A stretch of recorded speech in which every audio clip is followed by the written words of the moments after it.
느헤미야 1장 5절부터 11절 말씀입니다. 이르되 하늘의 하나님 야훼 크고 두려우신 하나님이여 주를 사랑하고 주의 계명을 지키는 자에게 언약을 지키시며 긍휼을 베푸시는 주여 간구하나이다. 이제 종이 주의 종들인 이스라엘 자손을 위하여 주야로 기도하오며 우리 이스라엘 자손이 주께 범죄한 자들을 자복하오니 주는 귀를 기울이시며 눈을 여시사 종의 기도를 들으시옵소서. 나와 내 아버지의 집이 범죄하여 주를 향하여 크게 악을 행하여 주께서 주의 종 모세에게 명령하신 계명과 율례와 규례를 지키지 아니하였나이다. 옛적에 주께서 주의 종 모세에게 명령하여 이르시되 만일 너희가 범죄하면 내가 너희를 여러 나라 가운데에 흩을 것이요 만일 내게로 돌아와 내 계명을 지켜 행하면 너희 쫓긴 자가 하늘 끝에 있을지라도 내가 거기서부터 그들을 모아 내 이름을 두려고 택한 곳에 돌아오게 하리라 하신 말씀을 이제 청하건대 기억하옵소서. 이들은 주께서 일찍이 큰 권능과 강한 손으로 구속하신 주의 종들이요 주의 백성이니이다. 주여 구하오니 귀를 기울이사 종의 기도와 주의 이름을 경외하기를 기뻐하는 종들의 기도를 들으시고 오늘 종이 형통하여 이 사람 앞에서 은혜를 입게 하옵소서 하였나니 그때에 내가 왕의 술관원이 되었느니라. 여러분 반갑습니다. 한 주간도 잘 지냈나요? 우리 친구들 어디를 가든지 하나님께서 늘 인도하시고 지켜주시고 또 건강하게 이 모든 어려운 기간들 잘 이겨낼 수 있도록 주님께서 은혜 주시기를 기도합니다. 오늘은 느헤미야 말씀을 보겠는데요. 오늘 본문의 배경이 되는 상황을 잠깐 살펴보겠습니다. 유다 백성들이 포로로 끌려간 후에 페르시아의 고레스 왕의 칙령에 의해서 이른바 고레스 칙령이라고 하죠. 이 칙령에 의해서 일부의 사람들이 유다로 돌아오게 됩니다. 그것을 1차 귀환이라고 합니다. 1차 귀환으로 예루살렘에 돌아온 사람들은 가장 먼저 하나님께 예배하는 성전을 다시 세우는 데에 노력을 했습니다. 그리고 많은 어려움 끝에서 결국은 성전을 완성하게 되죠. 이때의 상황은 예루살렘 성전은 가까스로 완성을 했지만 그 외에 성전 바깥에 있는 성의 기능을 할 수 있는 다른 여건들은 아직 제대로 구비되지 않은 상태였습니다. 고대 도시에서 가장 기본적인 것이 성벽이었습니다. 이 성벽이 있어야 외부에서 오는 적들을 차단할 수 있고 막아낼 수 있기 때문에 그리고 성 안에서 안전한 어떤 생활을 할 수 있기 때문이죠. 그 상태가 지속되면서 성전 외에는 다른 것들이 개선되지 않는 그런 상황에서 50년도 훨씬 넘는 시간이 지나게 됩니다. 이제 페르시아에는 아닥사스다라는 왕이 즉위한 지 7년이 되는 해가 되었는데요.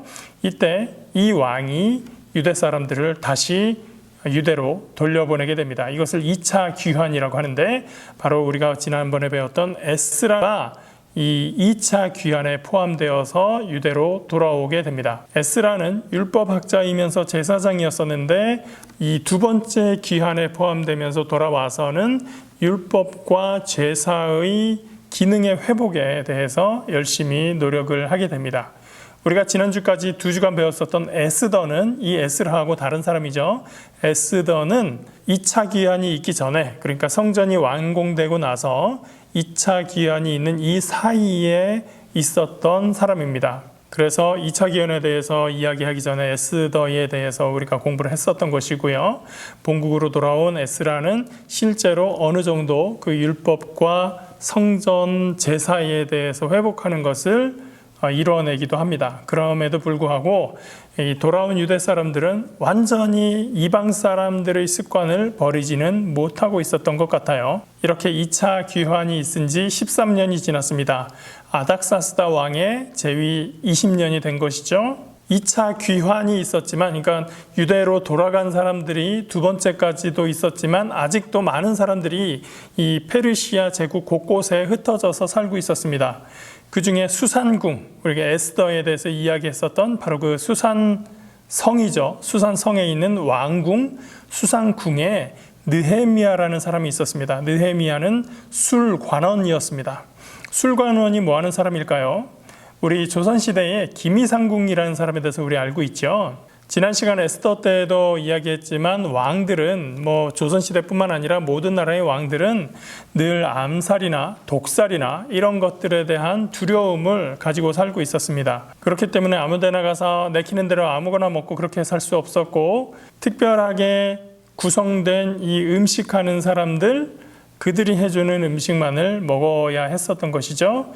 그래서 기미상궁 같은 사람은 왕이 먹는 그 음식과 똑같은 걸 바로 옆에서 먹으면서 만약에 독이 들어있으면 왕 대신에 자신이 먼저 먹고 먼저 죽는 그러한 일을 당하는 사람이 바로 이 기미상궁이었습니다. 기미상궁만이 아니더라도 이 왕의 음식을 준비하는 사람들은 굉장히 그 신원이 확실한 사람들이었어야 됩니다. 그러니까 아는 사람을 통해서 왕에게 독살할 수 있는 가능성이 있는 사람, 그런 사람들은 이 왕의 음식을 준비하는 그곳에서 일할 수 없었겠죠. 게다가 관원이라고 하는 말은 요즘 우리말로 하면 고위공직자, 고위공무원이라고 할 수 있습니다. 그러니까 이 느헤미야가 술관원이었다라고 하는 것은 왕에게 굉장히 신임을 얻는 중요한 일을 담당한 사람이었다. 왕과 굉장히 가까운 사람이었다라는 것을 우리가 알 수 있습니다. 이 느헤미야가 형제를 만나게 되는데 형제 중에 한 사람이 어느 날은 유대에서 온 두어 사람들을 데리고 함께 느헤미야를 만나게 됩니다. 그 자리에서 느헤미야는 포로 생활을 마치고 돌아간 사람들은 어떻게 지내는지 그 사람들의 상황에 대해서 묻게 되는 것인데 놀라운 이야기를 듣습니다. 그들이 내게 이르되 사로잡힘을 면하고 남아있는 자들이 그 지방 거기에서 큰 환난을 당하고 능욕을 받으며 예루살렘 성은 허물어지고 성문들은 불탔다 하는지라. 돌아간 사람들이 예루살렘 성전은 복구했지만 성벽은 다 무너져 있고 도무지 그 도시가 도시로서의 기능을 할 수 없는 상황이다라는 것을 듣게 된 것이죠. 그러니 주변의 사람들로 인해서 괴롭힘을 당하는 어려움을 당하는 상황에 처해 있었습니다. 예상치 못한 이야기를 들은 느헤미야는 마음이 너무나 슬펐습니다. 이 백성이 타국에서 포로 생활을 하다가 어렵게 이 삶을 마치고 본국으로 돌아갔는데 그곳에서 안정적이고 편안한 삶을 살지 못하고 주변 사람들에게 괴롭힘을 당하며 살고 있고 성은 성대로 기능을 하지 못하고 있다는 사실을 듣고 그는 너무나 마음이 슬프고 괴로웠습니다. 느헤미야는 이 말을 듣고 앉아서 울고 수일 동안 슬퍼하며 하늘의 하나님 앞에 금식하며 기도했다고 기록합니다. 느헤미야는 며칠을 울면서 슬퍼하지만 그렇게 혼자만 우울해 있지 않고 하나님께 기도했던 것이죠. 느헤미야의 금식은 딱히 목적이 있었던 금식 기도는 아니었을 수도 있습니다. 왜냐하면 사람이 너무 괴롭고 너무 큰 일을 당하게 됐을 때 마음이 괴로우면 음식도 먹고 싶지 않고 사람도 만나고 싶지 않은 그런 상황이 될 때가 있거든요. 그때 느헤미야는 자기 혼자 슬퍼하며 우울해하기보다는 하나님께 기도했던 것입니다. 여러분들도 슬프거나 괴로운 일이 있을 때 나 혼자 끙끙 앓고 힘들어하기보다는 하나님께 기도하기를 바랍니다. 물론 어느 정도는 우리가 혼자 있는 시간이 필요할 때도 있습니다. 그러나 결국 우리는 하나님이 지으신 피조물입니다. 하나님께서 우리를 구하겠다고 부르신 하나님의 백성입니다. 그러니 우리가 하나님께 나아가야 되는 것이죠.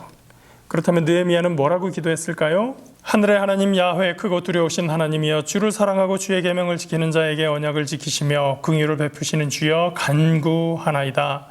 이제 종이 주의 종들인 이스라엘 자손을 위하여 주야로 기도하오며 우리 이스라엘 자손이 주께 범죄한 죄들을 자복하오니 주는 귀를 기울이시며 눈을 여시사 종의 기도를 들으시옵소서.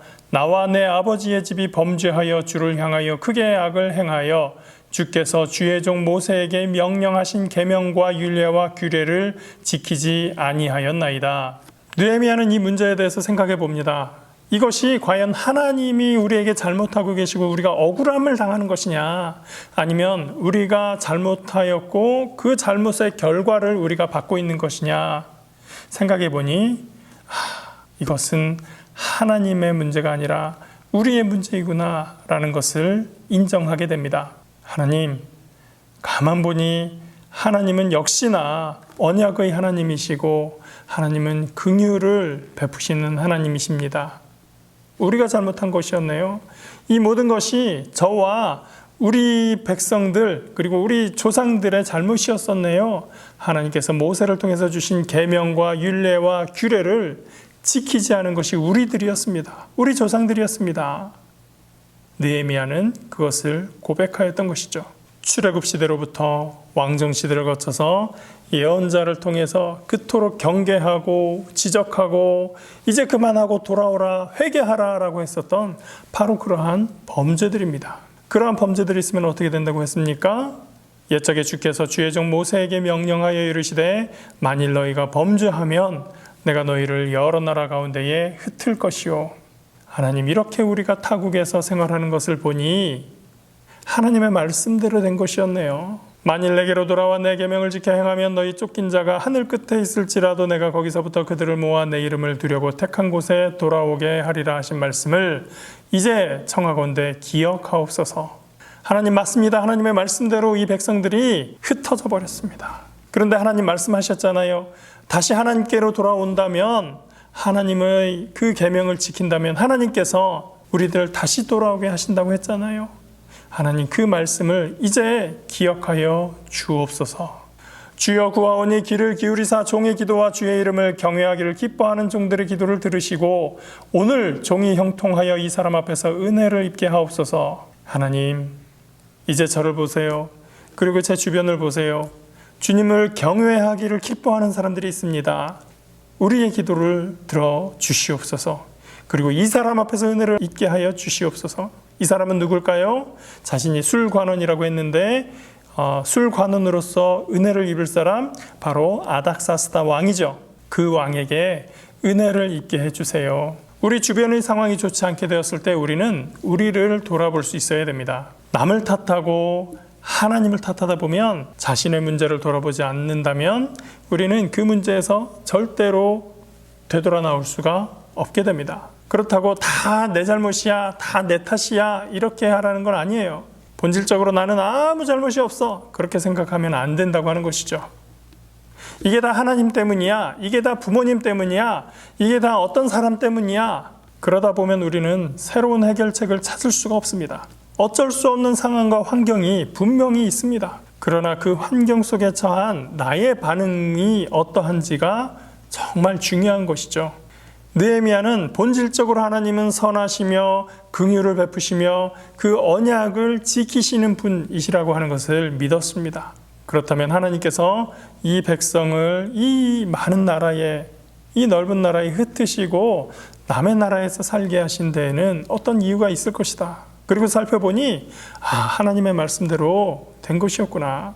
우리의 범죄 때문에 하나님께서 우리를 흩으셨던 것이구나 라는 것을 느헤미야는 알 수 있었던 것이죠. 그때 해결할 수 있는 방법이 무엇이었습니까? 백성의 죄를 회개하고 돌아서서 하나님께로 나아가는 것이었습니다. 선하신 하나님, 긍휼 많으신 하나님 앞으로 나아가는 것이었던 거죠. 하나님의 약속에 기대는 것입니다. 여러분은 선하신 하나님, 긍휼을 베푸신 하나님을 믿으십니까? 그렇다면 하나님 앞에 나아갈 수 있기를 바랍니다. 왜냐하면 우리 하나님은 좋으신 하나님이시기 때문입니다. 느헤미야가 이렇게 울며 금식하며 기도했지만 또 자신에게 부여된 임무가 있기 때문에 그는 어느 정도 시간이 지난 후 다시 업무에 복귀하게 됩니다.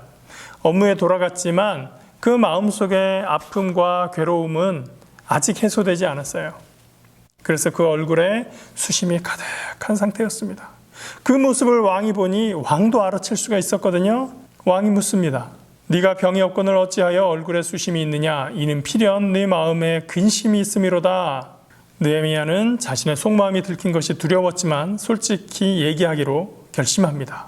왕은 만세수를 하옵소서. 내 조상들의 묘실에 있는 성읍이 이제까지 황폐하고 성문이 불탔사오니 내가 어찌 얼굴에 수심이 없사오리이까. 그 말을 듣자 왕은 그렇다면 내게 무엇을 해주기 원하느냐라고 묻죠.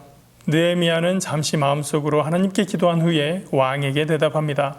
왕이 만일 좋게 여기시고 종이 왕의 목전에서 은혜를 얻어 싸우면 나를 유다 땅 나의 조상들의 묘실이 있는 성읍에 보내어 그 성을 건축하게 하옵소서. 놀랍게도 왕은 이 부탁을 들어주기로 결정합니다.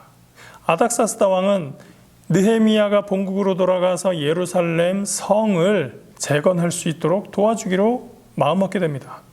거기에 더해서 예루살렘 성의 재건을 방해했었던 주변 지역의 총독들에게 보낼 조서를 작성해주고, 그리고 그 성벽의 재건에 사용할 목재를 왕의 숲에서 가져가는 것까지 허락을 해줍니다. 느헤미야는 왕의 이러한 후원을 받으면서 사람들을 데리고 이제 본국으로 유다로 돌아오게 됩니다. 이것을 3차 귀환이라고 합니다. 느헤미야는 예루살렘의 성벽이 무너져 있고 도시가 망가짐으로 인해서 자기 백성들이 겪는 그 고통에 대한 안타까움이 있었습니다. 느헤미야의 이야기를 들으면서 우리는 무엇을 배우게 될까요? 우리도 똑같이 예루살렘 성에 대한 안타까움이 있어야 될까요? 오늘날도 예루살렘에 가면 남아있는 성벽을 붙잡고 울며 기도하는 유대인들이 많이 있습니다. 우리가 똑같은 마음으로 거기에서 이 무너진 성벽을 다시 세워주세요 하고 기도하는 것이 맞을까요? 그렇지 않습니다. 왜냐하면 예루살렘의 성전이 중심이던 시대는 예수님이 오심으로 인해서 끝났기 때문이죠. 예수님이 성전이 되셨습니다. 예수님께서 성전 앞에 상인들을 내쫓으며 이 성전은 하나님께 기도하는 아버지의 집이다 라고 했을 때 그것은 이제 그 건물로서의 성전의 시대는 끝났다는 것을 말씀해 주셨던 거죠. 요한복음은 성전 되신 예수님에 대해서 더 명확하게 기록하고 있습니다. 예수께서 대답하여 이르시되 너희가 이 성전을 헐라 내가 사흘 동안에 일으키리라. 유대인들이 이르되 이 성전은 46년 동안에 지었거늘 네가 3일 동안에 일으키겠느냐 하더라. 그러나 예수는 성전된 자기 육체를 가리켜 말씀하신 것이라. 그 전에는 성전이라는 건축물에 하나님이 계신 줄 알았지만 이제 예수님이 성전 되시기 때문에 예수님을 모신 곳이 바로 하나님이 계신 곳이 된다는 것입니다. 그럼 이제 우리는 안타까워할 것이 없겠네요. 그럴까요? 우리는 우리들로 인해서 예수님의 이름이 무너지는 것에 대해서 안타까워해야 됩니다. 교회가 교회답지 못해서 하나님의 임재를 감당할 자격을 갖추고 있는지에 대해서 우리는 깊이 생각해 봐야 됩니다. 오늘날 한국교회를 보면서 교회가 아름다운 예수님의 이름을 높이고 있느냐? 이런 질문에 대해서 목사님은 너무나 부끄럽다고 생각을 합니다. 그냥 일부 교회가 그렇다라고 얘기하고 싶지만 생각보다 너무나 많은 교회들이 이 전염병의 사태에서 모이지 말라고 그렇게 이야기하는데 교회에 모여서 예배해야 된다고, 예배에 목숨을 걸어야 된다고 하면서 자꾸 모이면서 더 많은 문제를 키우고 있습니다. 우리는 생각해야 됩니다. 전염병의 위험을 감수하면서 그것은 내가 전염병에 걸리는 것만을 이야기하는 것이 아니죠. 내가 전염병을 옮길 수 있는 그러한 위험을 감수하면서까지 예배실에 모이는 것이 과연 하나님께서 그것만 인정하시는 예배인 것인가? 반면에 또 우리가 모이지 않습니다. 그리고 우리가 있는 그곳에서 이렇게 예배 영상을 통해서, 설교 영상을 통해서 하나님께 예배를 드립니다. 과연 우리는 이곳에서 정말 단정하게 순전한 마음으로 하나님께 온전한 예배를 드리고 있는가? 우리의 예배를 하나님께서 기뻐 받으실 만한 그러한 예배를 드리고 있는가도 우리는 생각해 봐야 됩니다. 나의 예배의 모습을 하나님은 기뻐하실 것인가? 무엇보다 우리는 교회가 교회다운 모습으로 살아가고 있는가에 대해서 질문하고 돌아봐야 됩니다. 교회는 주님을 참된 주님으로서 예수님의 이름을 높이고 있는가? 우리는 나의 신앙을 위해서도 기도해야 되지만 우리 교회를 위해서, 그리고 한국 교회를 위해서, 또 예수 그리스도의 이름을 가진 사람들이 크리스천의 이름을 가지고 과연 주의 이름을 높이고 있는가? 그것에 대해서 우리는 탄식하며 기도하며 울며 슬퍼하는, 그리고 하나님 앞에 우리의 범죄를 고백하며 우리의 회복을 위해서 하나님께 간구하는 그러한 믿음의 사람들이 되기를 바랍니다. 이렇게 내 삶을 통해서, 그리고 우리 교회의 모습을 통해서 예수님의 이름이 높임받고 하나님의 이름이 영화롭게 되는 그러한 삶을 살게 되기를 주님의 이름으로 축원합니다. 함께 기도합니다. 사랑과 은혜의 하나님, 느헤미야가 자기 백성을 향하여 탄식하며 무너진 예루살렘 성을 향하여 탄식하였던 그 모습을 보며 하나님, 우리 교회가 교회다움을 잃고 있는지를 우리가 다시 돌아보기 원합니다. 예수님의 이름을 높이며 하나님의 이름을 영어롭게 하는데 우리가 온전히 쓰이고 있는지 하나님 돌아보게 하시고 온전한 교회됨을 회복하는 우리들의 모습이 될 수 있도록 인도하여 주시옵소서. 그래서 거룩하신 하나님, 영화로우신 하나님을 높이며 주님께 찬양하는 우리 친구들의 삶이 될 수 있도록 인도하여 주시옵소서. 인도하심을 믿고 감사하며 예수님 이름으로 기도합니다. 아멘.